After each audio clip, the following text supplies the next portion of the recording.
Rookie Hunter is proudly brought to you by the Wild Sheep Foundation.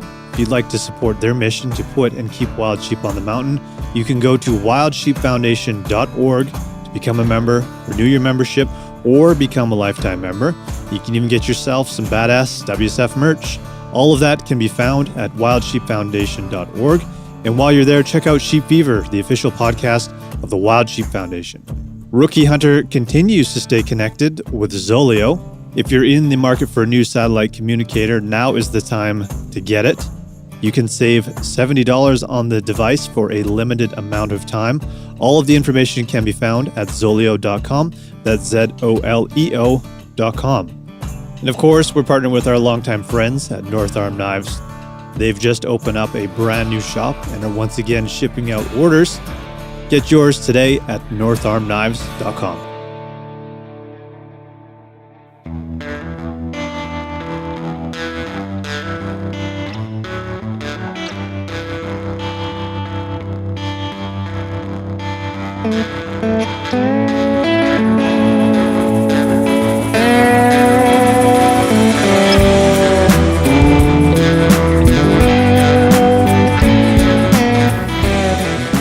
Guys, welcome to episode 176. I'm on a roll here. 2 episodes in 1 week. Last week, maybe I'll do the same this week. We'll see what happens. I'm not making promises. This is another field guide episode, and I'm reaching into the vault all the way back to January 22nd, 2019. And in that episode, Kelly took me through the process of doing a Euro mount. So for anyone who's been with us for a long time, maybe you remember the story. But when I got my first 4-point buck, Kelly just got the idea to start creating a Euro mount for me, which is on my wall. It's actually hanging above my bed. It's probably one of the coolest gifts I've ever been given. And he takes us through the whole process. In this, it's just a small portion, probably be about a 15-minute episode, but something kind of useful that you guys can check out. And again, these episodes are meant to sort of inspire you to do further research and reading, videos, whatever, on your own. So sit back, relax, crack a nice cold beer, and enjoy this throwback episode from 2019.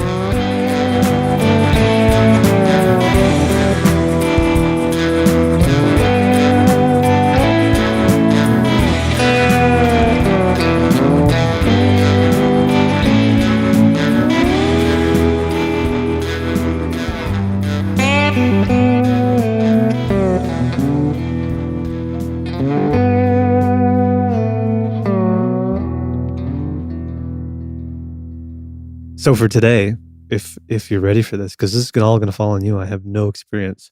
Yeah. Can you take me through the entire process as best as you can recall? Yeah. On how you put that thing together? Because it's awesome. I love it. It's in my house now. I think so. Yeah, I think it worked out pretty good for first time. Yeah, I think it looks great. Because there's some things, and we can talk about, there's some mistakes that you can do that can kind of like, you got to remember you're working with bone, which can degrade and fall apart depending on if you're too rough with it. Yep. So, yeah, I mean, I was thinking about, okay, how did I do this? Because this was over a year ago. But there's a few things you need. One, you need a pot big enough to put a skull in. Yeah, and we had one that was just big enough. Just big enough. You're going to need some type of heat, so a burner of some kind. I actually used like an old Coleman camp stove. Yep. And propane. You're going to need a fully skinned skull. Mm-hmm. With that, I don't know if there's really a right way to do it, but you just got to start somewhere. You just start skinning stuff away. Yeah. You got to take the eyes out, like put your knife in the eye socket, kind of go around a few times, and you'll figure out how to get those out. You got to take the tongue out and the lower jaw. Yeah. There's a lot of like connective tissue in spots. So you just got to kind of keep working at it, and eventually the jaw will open up and pop out. I don't think there's really a good way to explain that without kind of getting hands-on. It's one of those things I think you just have to get in there and you'll figure it out. I think the big thing is just be careful with the knife. Like you don't want to start cutting a bunch of lines in the bone, right? Yeah. So yeah, just work away at that. It'll take a bit, maybe an hour or so. So once you have that, what you're going to do, actually just to talk more about the supplies, you'll want some type of like OxyClean is what I used. But you can use Dawn soap or like any type of solvent like that, or like soap degreaser is what I meant to say. So you'll need something like that. And then for the whitening process, I've seen a couple of ways. You don't want to use bleach because it's too hard on the bone, but you can go to a hair store, like a beauty supply store, hair store, hair salon. Ask for a developer, like 20 volume developer or 40 volume developer. Yeah. It's basically like a peroxide that they use. So I think I ended up getting 20 because I couldn't find 40. The lady, when I went in there, I'm like, yeah, do you guys have any of this 40 volume developer? And she's like, oh, she asked me what I needed it for. Or no, I think she just said, oh, you're a hunter. Oh, really? She just knew right away. I'm like, yeah, we live in BC for sure. That's hilarious. So she knew. She didn't even ask any questions. I laughed. She handed me this stuff. I walk out the door. It was easy as that. So those are kind of the key things. The other thing is, and I watched a video on YouTube by White Bone Production or White Bone Creations. Okay. And once it's all said and done, you can potentially have some color wear on the base of the antlers. Right. So he uses Minwax Provincial. Okay. And you get a Q-tip, and we'll get into that. Sure. So I think those are you'll need 4 or 5 things. So once you have your skull all skinned out, fill your pot up with water, heat it up, and throw your whatever Dawn soap or big scoop of OxyClean, I think is the best way to go. Probably, yeah. Get it heated up, put your skull in there, and you don't want to aggressively boil it. It's the same, like I said, it's bone, right? So try to keep it at a simmer, and then you just keep simmer it until the flesh starts. You can kind of pick it off a little bit, right? I think there's a flesh cap like on the top of the skull, and it'll start cracking a little bit, and that's a pretty good sign that it's ready to be taken out. Once you get to that point, it might take a couple hours or so. Just keep an eye on it. You take it out, and at that point, you're going to want a pressure washer or hose. Some people say not to use a pressure washer, but I have like a pretty low powered one, and you can use a kind of more of a wide spray on it. Right. And I was out in my backyard with a big Tupperware bin. I was just spraying that thing, and it gets a little messy. So you might want an apron and some safety glasses too. Right.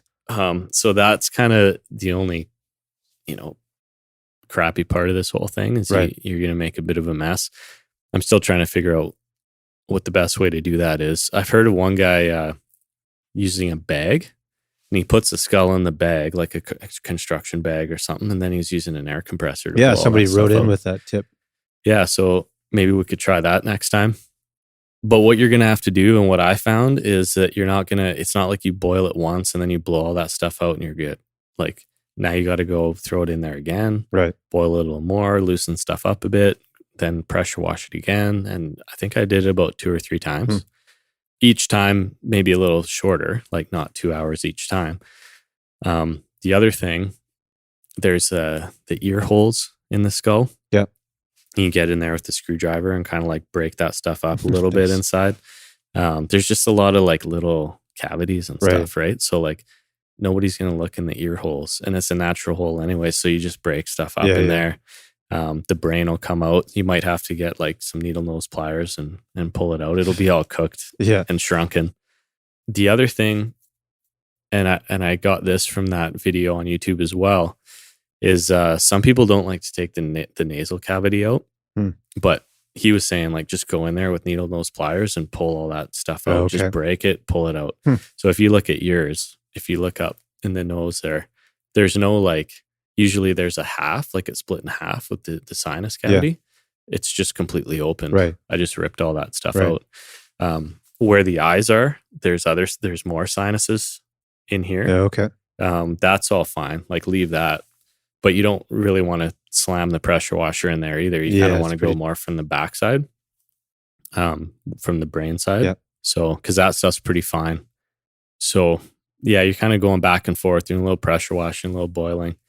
Once you get it to the point where it's it's totally cleaned out. Like you don't want to have any flesh on there. It's going to yellow up and Right. it'll rot and who knows, it'll smell Yeah, or whatever.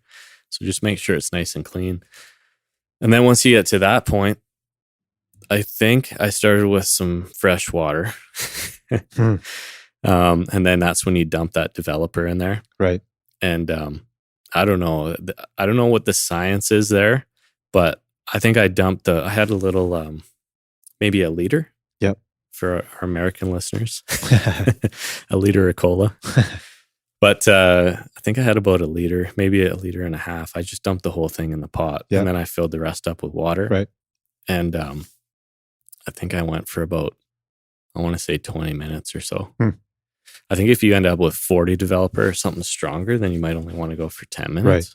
Especially if you have like 50-50 mix. Yeah. Okay. So depending on like the ratio of how much that peroxide you have in there versus how much time, like that's going to offset depending on,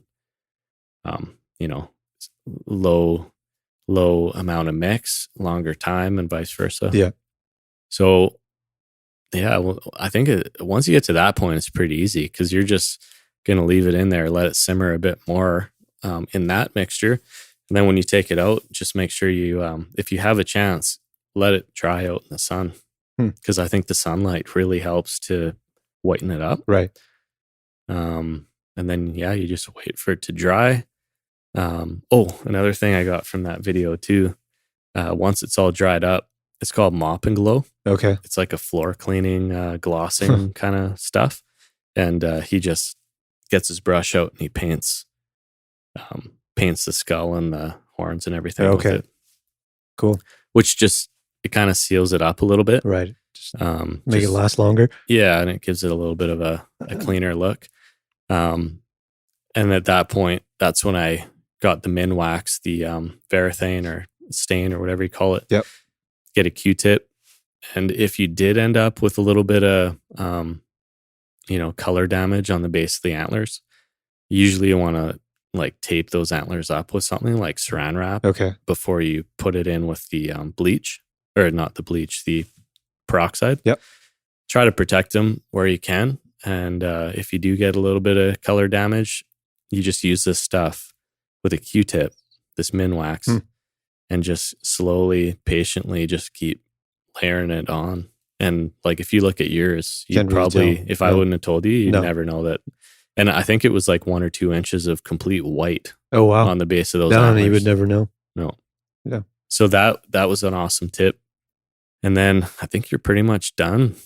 Nice. After that point. You just got to figure out where to, you got to go pick up all the little bits of deer skull in your backyard. Yeah. And well, you gave Garrett those same tips. And I don't know if you shared that video with him, but he did the elk himself too, which also turned out really well. Yeah. I haven't seen it yet, but I'd like to see it one day. Man, next time you're in the Kootenays, you have to go see it because I don't know. You know how it is with that stuff. There's like some weird connection to it, right? It just takes you right back to it. And fuck, that thing is impressive, man. It's huge. Yeah. Yeah. Yeah. He had a bigger job there. Yeah, he definitely did. But I think it's at the end of the day, the whole process isn't rocket science. And there are some good videos on YouTube. Nice, man. So actually, we have one more skull coming. Oh, the bear skull. Yeah. Forgot about that one. So I asked the tannery to keep the skull for us. And so they just huck it in the freezer for you then? Yeah, I guess they skinned it out and they just put it, they said that they'll give it to me when everything's done. Cool. Which should be in the next month or two. Yeah. But that one will be easier because there's no antlers to worry about. Mm-hmm. Yeah, and you can leave the lower jaw on the predators. Yeah, it looks cool. Yeah. Yep. Yeah, pretty simple, really. Yeah. And it says a lot to have Garrett and I both doing our first one, and they worked out fine. So, yeah, they looked awesome. I think the biggest concern you have is just don't overboil it and don't over peroxide it or whatever that stuff is, developer. Yeah. Because you'll start noticing that the bone just gets brittle and it just starts, it just starts washing away almost. Right. So you want the bone to stay like nice and smooth. I think you'll know if you overdid it. Yeah, that's what I was going to ask you. You kind of know when it's boiled enough, when it's clean enough and everything. So. Yeah. I think if I got something, let's say I wanted to do like a sheep Euro mount, Yeah. or I got like a massive mule deer that I was just, that once in a lifetime. Yeah. Personally, I might just bring that in and get Right. it done professionally. I just don't know if I'd want to take a chance. I wouldn't be happy with myself. I think it would probably be about $100 to $200 to get a Yeah, it's Euro not that mount bad.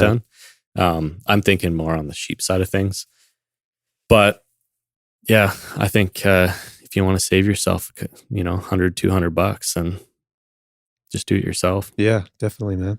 One of our longtime listeners sent in a photo I think it was this morning actually, of his mule deer, Andrew.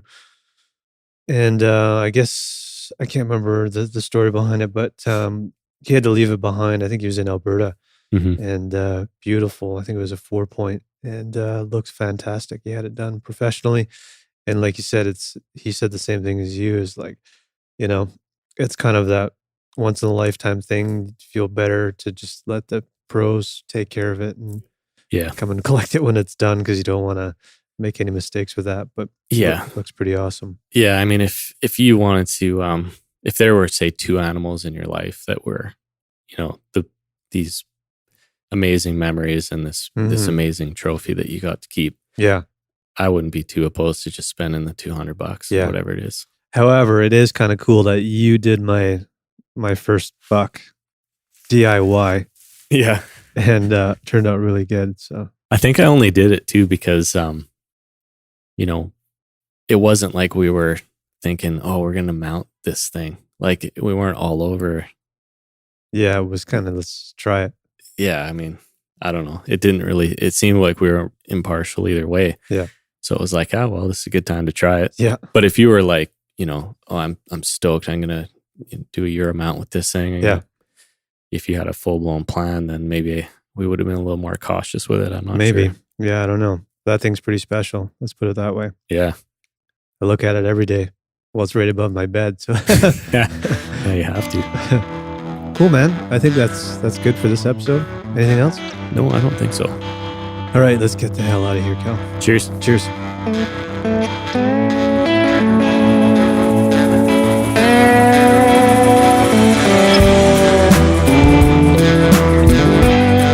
There you go. Sound younger. It's weird. I was kind of afraid to listen back to some of these earlier episodes, but I think it was all right. Hope you guys enjoyed it. We will be back soon with more. If you have any ideas or topics you want us to cover in these field guides, send them to info@therookiehunter.com, and we'll do that for you. I promise. These are a lot of fun, and these are easy to do, which is why we're able to get them out a little more consistently. So hope you dig it, but we'll talk to you guys soon. Cheers.